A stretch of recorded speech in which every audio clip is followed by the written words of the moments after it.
약해 있을 때에도 주님이 함께 계시고 나 소망 잃을 때에도 주님은 내게 오시네. 나 시험 당할 때에도 주님이 지켜주시고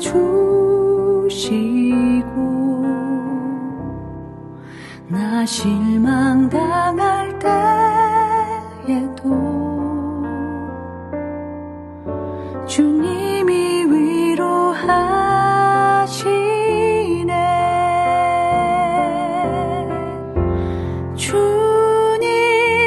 주님만이 내 힘이시며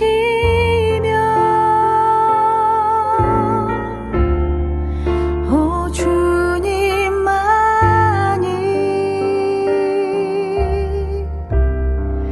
날 도우시네.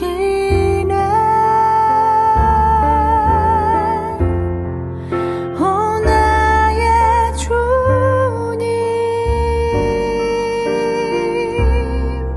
내 아버지여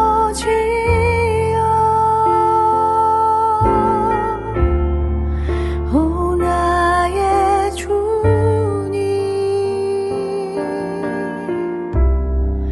내 사랑이여.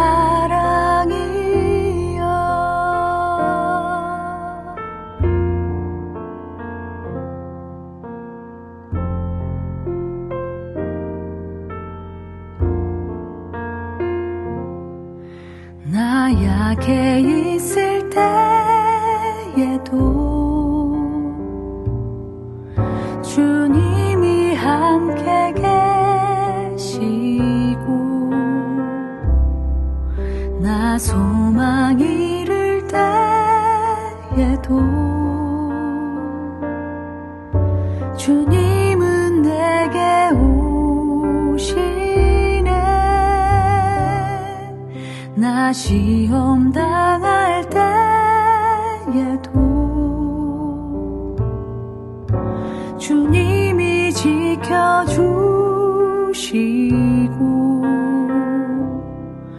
나 실망 당할 때에도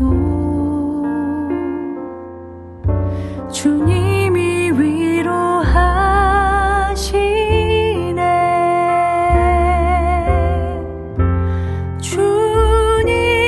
주님만이 내 힘이시며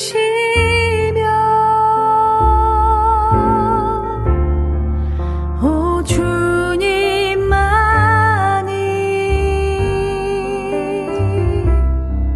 날 도우시네.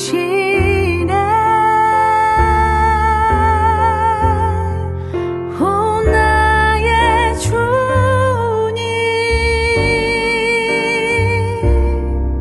내 아버지여 오 나의 주님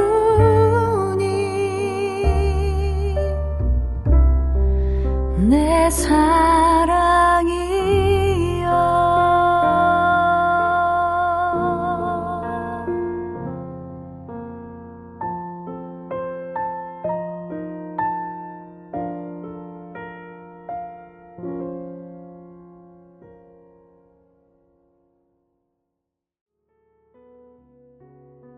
오늘 함께 묵상할 말씀은 열왕기하 5장 1절에서 14절까지 말씀입니다. 열왕기하 5장은 전체적으로 아람의 군대 장관 나아만에 관한 에피소드로 이루어져 있습니다. 1절에서 14절은 나아만이 나병에서 치료된 이야기가 전개됩니다. 지금까지 소개된 엘리사의 이적들이 이스라엘 백성들을 위한 것이었는데 비해 이주의 본문에는 이방인들을 위해 행해지는 이적이 소개됩니다. 1절과 2절은 새로운 이야기가 시작되는 부분으로 등장인물들이 소개됩니다. 나아만은 아람 왕 군대 장관으로 왕 앞에서 크게 존경을 받는 인물인데 그 이유는 그가 아람을 구원한 적이 있었기 때문입니다.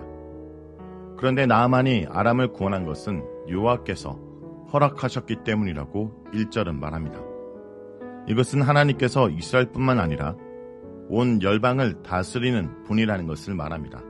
하나님께서는 이스라엘 민족뿐만 아니라 이방 모든 민족의 역사까지 주관하시는 분입니다.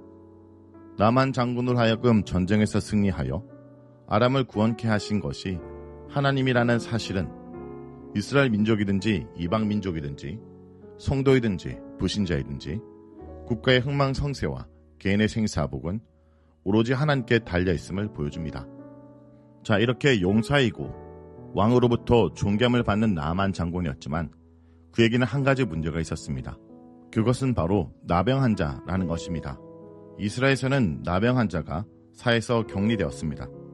그러나 아람에서는 나병 환자를 사회에서 격리시키지는 않고 사회생활을 할 수 있게 하였던 것 같습니다. 때문에 나아만은 비록 나병에 걸리긴 했으나 군대 장관에 한 높은 직임을 지닐 수 있었고 사람들의 존경도 받았던 것입니다. 따라서 나아만에게 있어서 나병은 단지 불편한 것일 뿐 수치스러운 것은 아니었습니다. 그리고 2절에서 새로운 인물이 등장합니다. 아람 사람들이 이스라엘을 노력하기 위해 습격했을 때 이들은 이스라엘 땅에서 어린 소녀 하나를 잡아왔습니다. 지금은 요정이 되어 나만 장군의 아내의 수정을 들고 있었습니다. 지위가 높고 남성이고 군인인 나만 장군과 종이며 여성이며 이름도 없는 이방인이 대조적으로 등장하고 있습니다. 이 요정이 여주인에게 사마리아에 있는 선지자를 소개하면서 그가 주인의 병을 고칠 수 있을 것이라고 말합니다. 여기서 사마리아는 북이스라엘 수도이며 사마리아의 선지자는 당대에 활동했던 바로 엘리사를 가리킵니다. 이 말을 들은 나아만은 자신의 주인인 아람 왕에게 가서 소녀의 말을 그대로 전합니다. 이것은 이스라엘 땅으로 가서 선지자를 만날 수 있게 해달라고 왕에게 요청한 것입니다.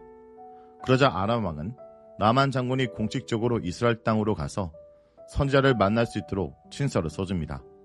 이렇게 즉시 나만 장군이 움직였던 것은 나만 장군의 나병의 고통은 그만큼 괴로운 것이었을 것입니다. 나만 장군이 가진 권력과 지위, 명예는 그의 나병을 고쳐주지 못했습니다. 하지만 이를 모를 이스라엘 하녀는 비천한 포로에 불과했지만 하나님만이, 하나님의 사람만이 이 모든 문제를 해결할 수 있음을 알고 있었던 것입니다.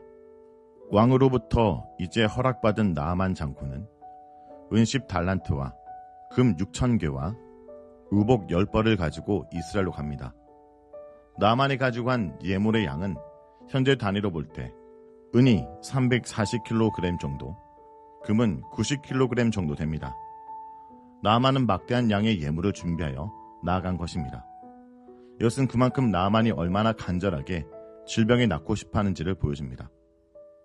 나아만은 요정의 말만 듣고 지푸라기도 잡는 심정으로 병을 고치겠다고 이스라엘로 간 것입니다. 하지만 나아만이 들고 온 아람 왕의 편지를 받은 이스라엘 왕은 매우 당황스러워합니다.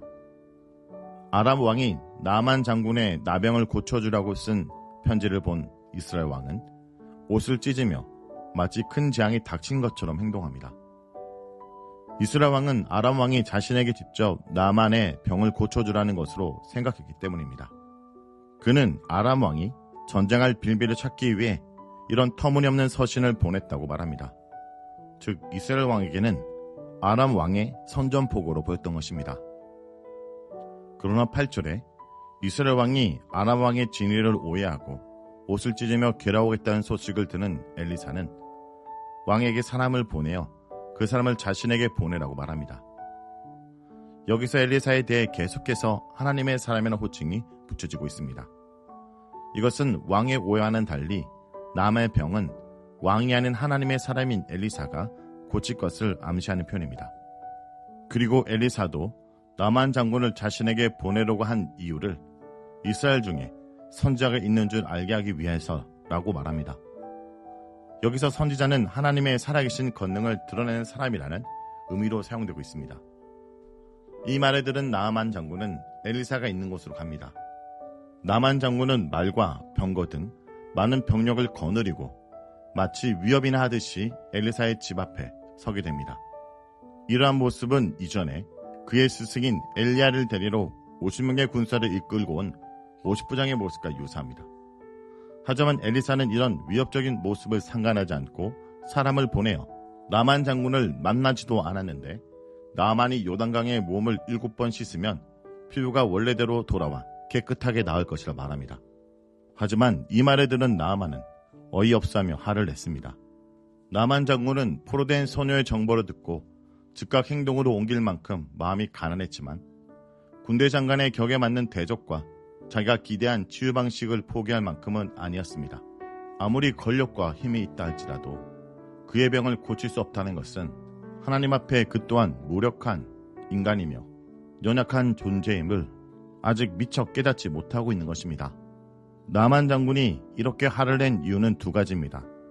첫째, 자신은 선물을 가지고 왔는데 정중하게 맞이하기는커녕 직접 나와 마중하지도 않고 말만 전달했기 때문입니다.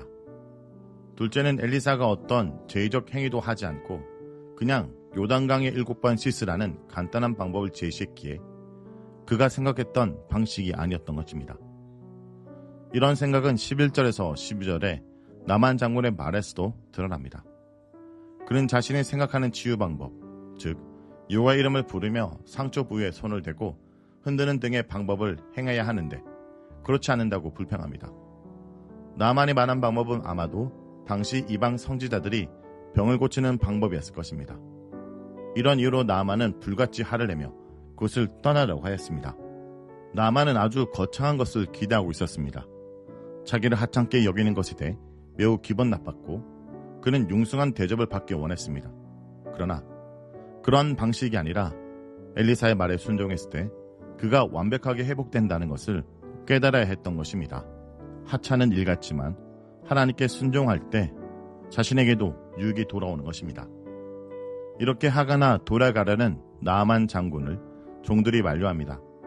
종들은 선지자가 어려운 일을 하라고 보냈으면 하지 않겠느냐며 어려운 일도 아니하고 씻으면 깨끗하게 된다고 하니 해보는 게 어떻냐고 말하며 주인을 설득합니다.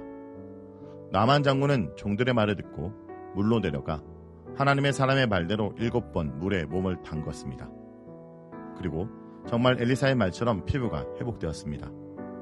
본문에서 우리가 주목할 것이 나만이 엘리사를 만나기 위해 이스라엘에 온 것도 요종의 말 때문이었고 나만 병이 나은 것도 이 종들의 설득 때문이었습니다.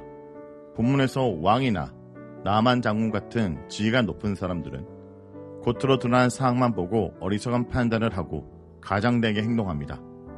반면에 포로로 잡혀온 여종이나 나만의 종들 같은 경우 가장 낮은 자들이지만 오히려 문제를 해결할 수 있는 방법을 잘 알고 있습니다. 이렇게 본문은 이 세상의 다수를 이루는 이런 작은 자들의 믿음이 세상을 바꾸고 사람들의 운명을 바꾸고 하나님의 기적이 이 땅에 일어나는데 중요한 역할을 하고 있다는 사실을 보여주고 있습니다. 세상적으로는 아주 비천한 자들을 통해서 오히려 복음이 훨씬 더 널리 증거된다는 것을 잊어서는 안 될 것입니다. 그리고 오늘 본문에서 우리가 더욱 기억할 것은 하나님의 은혜와 축복은 하나님 말씀에 철저히 순종하는 자에게 베풀어진다는 것입니다. 엘리사 선지자가 나만 장군으로 하여금 요단강에서 몸을 7번 씻도록 지시한 것은 하나님 말씀에 대한 온전한 순종과 실천을 요구하기 위해서입니다. 세상적으로 아무리 가진 것이 많고 높은 자리에 있을지라도 그 모든 걸 내려놓고 주님께 엎드리며 주의 말씀을 순종하는 것만이 살 길임을 잊어선 안 될 것입니다. 말씀을 놓고 기도하겠습니다. 주님, 오늘 말씀의 여정처럼 우리 또한 우리가 있는 곳에 참 하나님이 이 세상을 다스리고 있음을 드러내고 전하는 자가 되게 하여 주시옵소서. 그리고 이 역사의 주인이신 주님을 아는 자가 하나님 나라의 일꾼이요 동역자라는 것을 잊지 않길 원합니다. 그리고 주님 말씀 앞에 내가 모든 것을 내려놓고 순종할 때만이 우리가 이 땅을 온전히 살아갈 수 있다는 것을 잊지 않게 하여 주시옵소서. 예수님의 이름으로 기도합니다. 아멘.